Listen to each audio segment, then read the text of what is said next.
Samarqand shahar Oqsaroy mahallasidagi 28-sonli davlat maktabgacha ta'lim tashkilotining yangi binosi ochilish marosimi bo'lib o'tdi.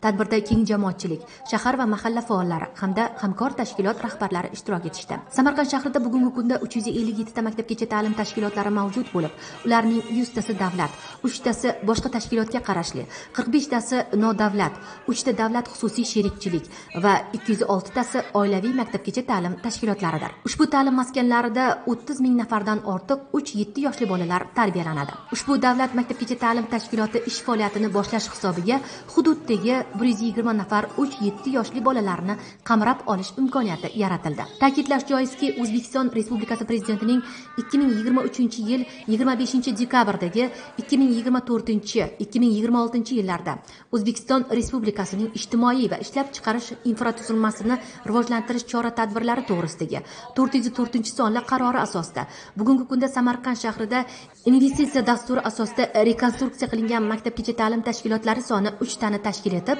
ularga davlat budjetidan 9 milliard 762 million so'm mablag' ajratilgan.